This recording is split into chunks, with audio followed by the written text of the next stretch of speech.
Hey, once again, grade 12s, and welcome to yet another session, another video on the anti-science theory. So today we're going to be looking at a very fundamental topic in grade 12 physical sciences paper 1, that being physics. So I just want us to look at vertical projectile motion, which is a topic that is quite a problem with most students. But in this video, I will try my very best to make sure that I simplify it in the best way possible. So before we get on with the video, please don't forget to like, comment, and share. Don't forget to plug your friends with this very same content that you're getting here. We're trying our very best to make sure that you get the quality content, so don't be a gatekeeper. Share with your friends, share with your family if you need to. This content is going to be very helpful, especially as you're in grade 12, which is 1 year that you need to start doing things differently. Whatever mistakes you used to make last year, you fix everything this year. So it is very important that everything that I do here, you pay attention to and you work with me.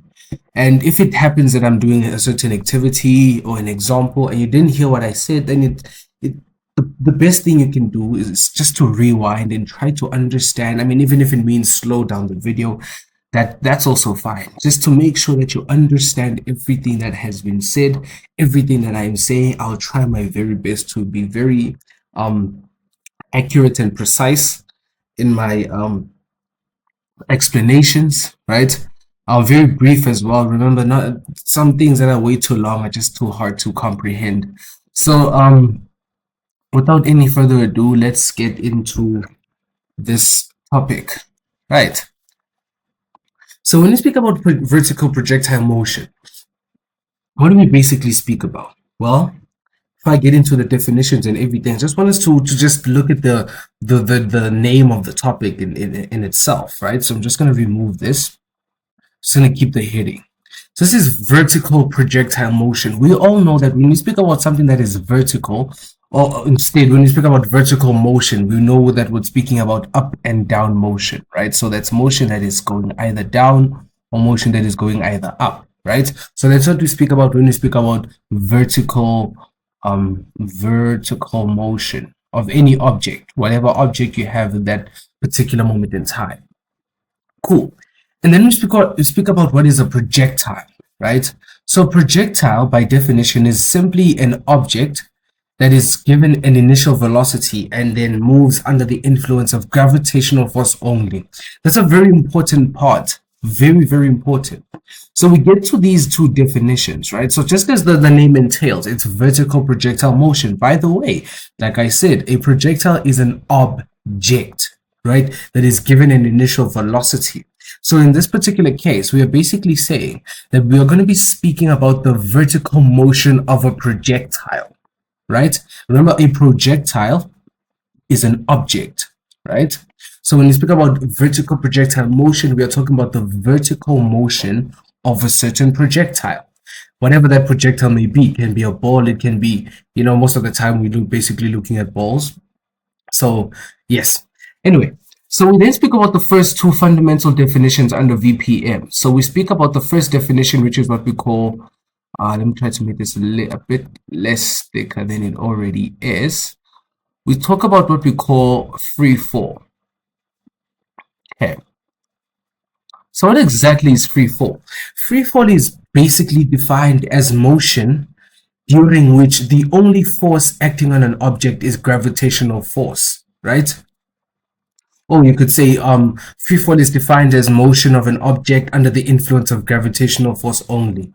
The definition is, it basically all boils down to the same thing, but eventually every definition must be, please make sure that you use your definitions from the exam guideline when you're writing your exams, right?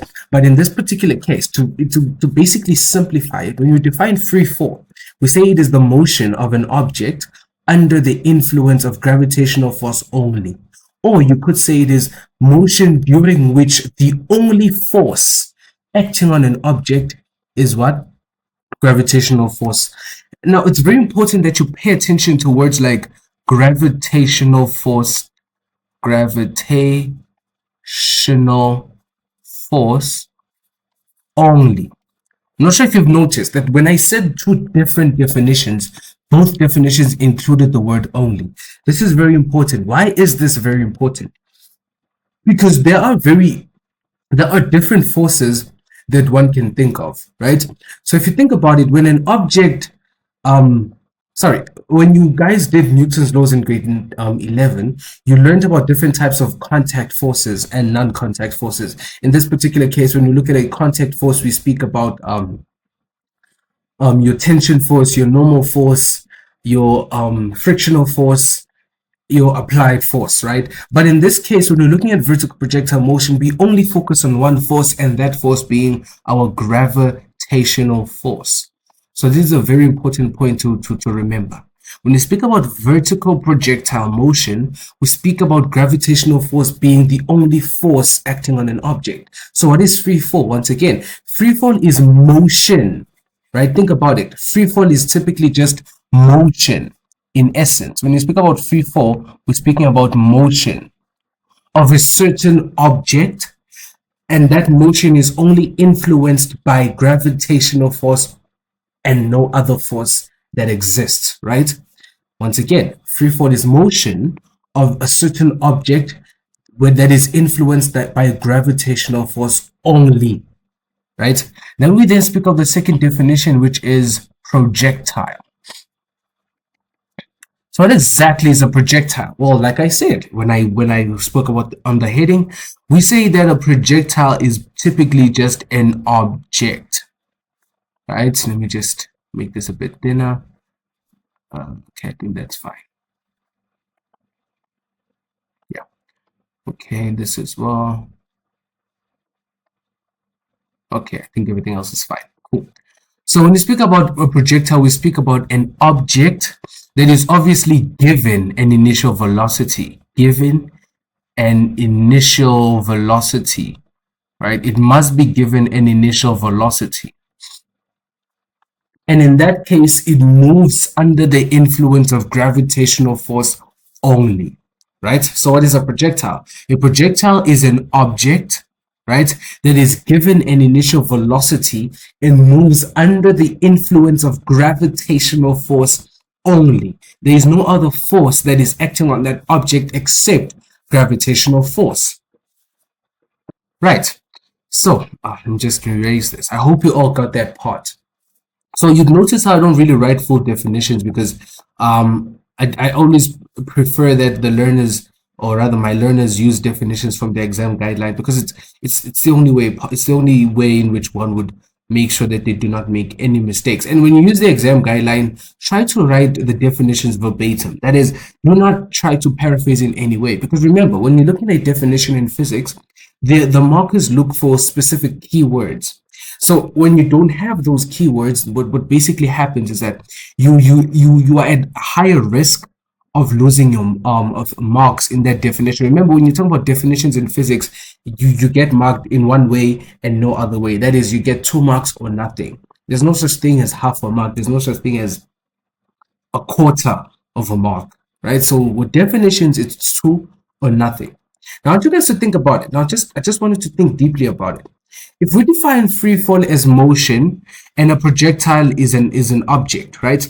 I'm sure if you guys would agree with me if I would say that a projectile undergoes free fall. Now think about it. Once again, a projectile undergoes free fall.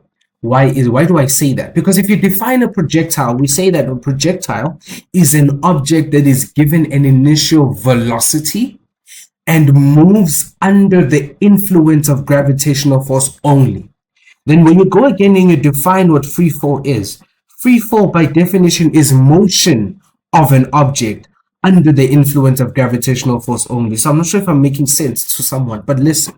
So if free fall is the motion under the influence of gravity and projectile is an object that undergoes motion under the influence of gravity, think about it. A projectile undergoes free fall. Why? Because if a projectile is the object that undergoes motion under the influence of gravitational force, and free fall is defined as that particular motion, then in essence, it would be safe for one to say that a projectile undergoes free fall.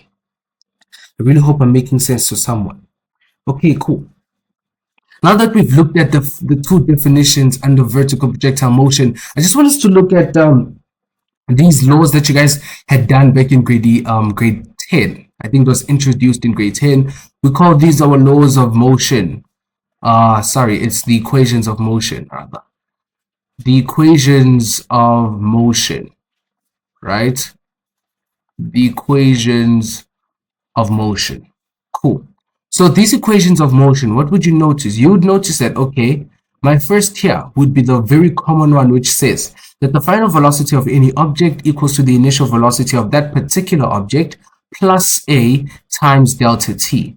In fact, they typically say it's plus g times delta t, right? Where g becomes our gravitational acceleration. But in this particular case, we're going to be using the letter a to denote the gravitational acceleration. I'm going to explain a very important point. Please listen to me very carefully. When you were doing Newton's laws, when you got to the second law, we found out that F net equals to the mass times the acceleration of that particular object, right? But listen very carefully. This a and this a are not the same thing. Think about it. If I say to you that when we're looking at VPM, we say that the only force acting on an object is gravitational force only, which always acts downwards, right? But under Newton's second law, we don't speak of gravitational force when we're speaking about forces that are responsible for the motion of an object, right? Remember, gravitational force is a vertical force. And when we speak about forces responsible for the motion of an object, we speak about the horizontal forces, right? So in this particular case, it is very important to note that this a here and this a here are two different values of a. Those are not the same at all, right? That is, the name of this a here would be the acceleration, just the acceleration of any given object, right? Any object that you are given in the exam would have this acceleration. So this acceleration changes depending on your calculations or depending on the value given by the examiner. But when you're looking at this a in particular, this a refers to as the gravitational acceleration. So this is a gravitational acceleration, right? And this is a constant, meaning it does not change. And the constant is exactly 9.8 meters per second squared. So these are very important things that you must note. Please do not make a very huge mistake by saying that the value of a in this particular case would be one that you would have to calculate. No, that is a given constant. So that's very important to note. Right. Just quickly erase this. Okay, cool. And then we look at our second equation, which is the Vf squared, the squared final velocity of an object equals to the initial velocity squared plus 2 times a delta y. In fact, let's make this delta x for certain reasons, right? So this is delta x, right? And then the third one would be delta x would be equal to the initial velocity times the change in time plus a half of a times the change in time squared. Okay, and then the last one would be delta x equals to v initial plus v final divided by 2 times change in t. So this would then be our delta. So this will then be our equations of motion. I really hope all of you guys remember this from grade 12. I'm so sorry, grade 10. Right. So another important thing that I want us to know, when we speak about vertical projectile motion, I mentioned in the beginning that we are speaking about the vertical motion of a particular object. So it is the vertical motion of that object. We speak about vertical motion. And now, since we'll be using the equations of motion in this particular topic, I always prefer my learners have something like this. When you look at a Cartesian plane, right? So I have my Cartesian plane right here. So on the Cartesian plane, we know that we have our x-axis, right? And we have our y-axis. Anything in the vertical axis is known as a y value, right? So we have our y values, right? And then we have our x values. Okay. Now, remember, when we speak about vertical motion, when we speak about this portion here, right, the vertical axis of the Cartesian plane, that is the y-axis. So that is why this is how it will affect this equation. So check something. Notice how we had delta x. This is because in grade 10, we were looking at horizontal motion. But in grade 12, in VPM, we look at vertical motion. That is why I prefer my learners have it as delta y. Because y tells us that we are looking at the vertical motion, right? Once again, I remove the x there and I make it delta y. Once again, I remove this x here and I make it delta y once again. Cool. Right.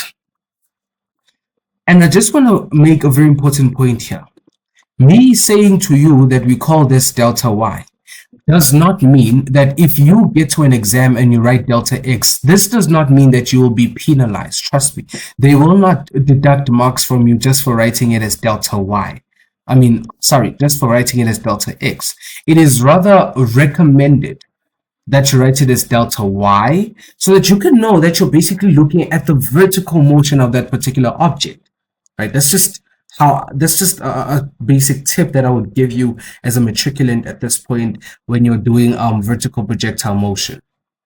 Cool. So these are the 4 equations of motion that you must know as you will be dealing with them as time progresses in this particular topic. Right. So once again, just to say what everything is, we all know that I'm just going to call this my key, right? So in this particular thing, what happens is that we know that VI is what? Our initial velocity. And the initial velocity obviously is measured in meters per second. Or one would say it's measured in meters per second. Now, a very important thing, I always like to emphasize this part. If you decide to write your SI unit for velocity as meters /second, you don't need to put a -1 exponent. That is wrong. The only time you put in a -1 exponent is if and only if you have your SI unit as m.s, then you can have your -1. So there are 2 ways in which you could write down the SI unit for velocity, but you cannot mix one way with the other. That's a very important point, right? And then obviously our VF will then be our final velocity. Okay. VF then becomes our final velocity. Once again, it's still velocity, therefore it is in meters per second, or one would say it's meters dot s -1. And then we have once again our delta y. Now, very important, a very common misconception that people always have is that delta y is a distance. No. Delta y is not the distance, but instead delta y is the displacement, right? Delta y is a displacement and it is measured in meters. And then you have your delta t, which is very common to us all. Hope you're screaming from the top of your lungs. Delta t is basically our time, right? So that's going to be our time. And our time in physics is always in seconds. And then once again, the value of A, very important. This is our gravitational acceleration. Gravitational acceleration. This is very, very important. This is our gravitational acceleration, and it's measured in, it's a constant 9.8 meters per second squared. Right, and there you have it. And a very important thing about A that I really need to make sure that I mention before I end off this video. Very important thing about the value of A. The importance of the value of A. The importance of A.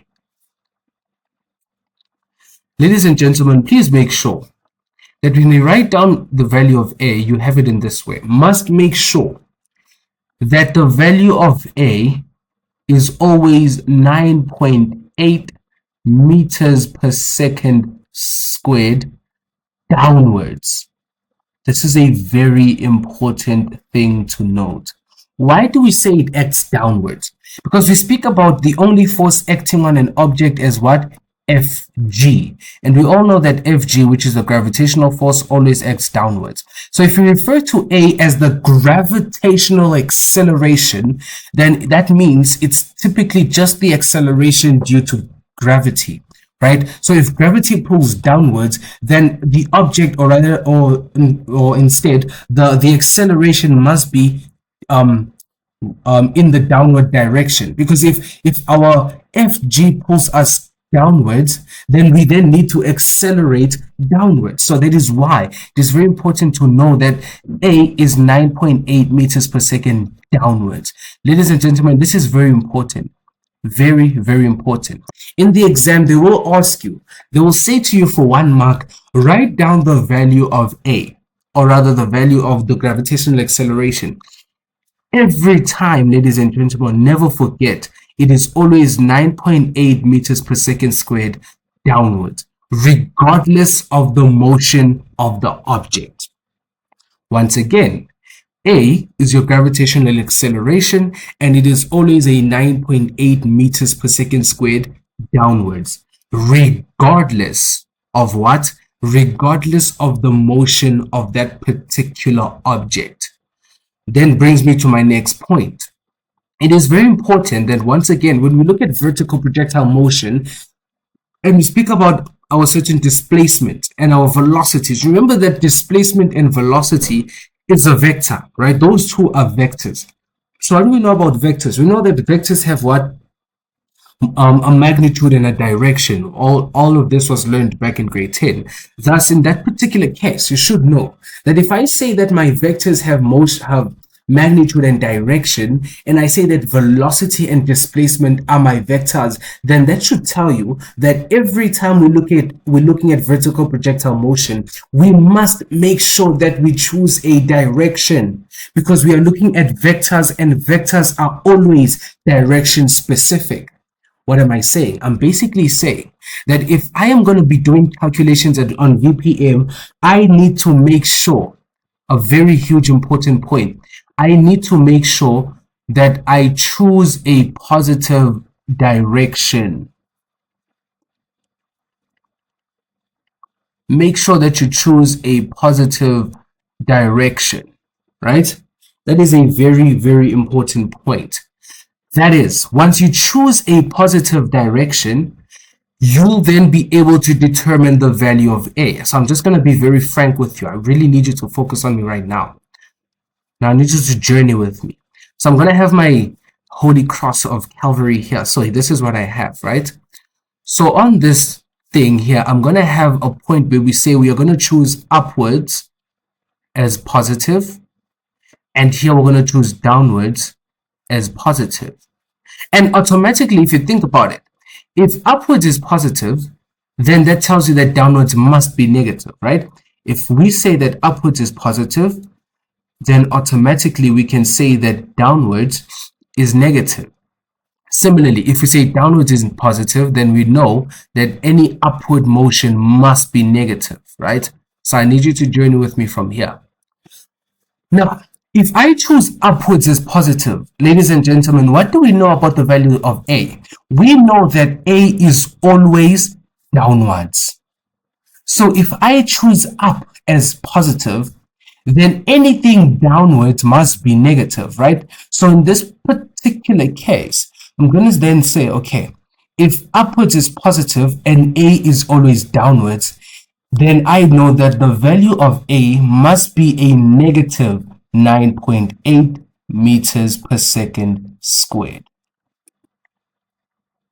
Once again, ladies and gentlemen, if I say that the upward motion is positive, remember, up is positive, down is negative.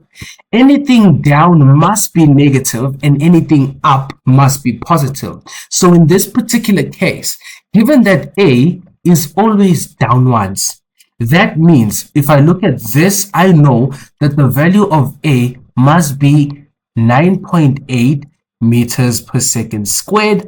But because of the fact that it's going downwards, and what did we say? We said that anything down must be negative. We then say this is a negative 9.8 meters per second squared. I hope I'm very clear on that one. Once again, we come back to the value of A here. We know that the value of A always acts downwards. And we had already said that downwards is positive, meaning anything upwards must be negative. And we know that if A acts downwards in this case, then obviously the value of A must be a positive 9.8 meters per second squared, because I said that anything downwards is what? Positive. Right, so that is a very important point to consider. It is very, very important. And another point that I want to make, once you have established a positive direction, make sure that you stick to the direction from the beginning of your questions up until you finish that particular question. That is, from VPM is usually question 3. So from 3.1 all the way to 3.7 or to 3.9, whatever the last question is, you must make sure that you stick to your convention. What am I trying to say? If you decide to say, I'm going to choose upwards as positive in an exam, and then 3.2, you do your calculations using the fact that upwards is positive, you need to stick to that. Don't get to 3.6 and then say at 3.6, I want to say downwards is positive. No, do not do that. That is completely wrong. You will put yourself in a very dark hole if you do that. So what am I trying to say? I'm trying to tell you that once you have chosen a direction before you answer the questions, stick to that direction until the end. Do not end up changing directions at any given point during your answering of those questions. Please, please, please. Right. So then that then brings us to what we need to know, all the fundamentals that we need to know for VPM. So I hope that everything that I've explained has been understood, because in the next video I just want us to look at a few diagrammatic representations, right, so that we can further move on with VPM, which is a very nice topic if you ask me, and it's very easy to understand if you can just pay attention and listen to everything that is being said. But from me to you, I shall end this video here, and I will see you in the next one. Please don't forget to like, comment, and share. I would always love to see your comments. Let me know what you guys think of the content. Let me know if you guys need anything more. And from me to you, I shall see you in the next video. Goodbye.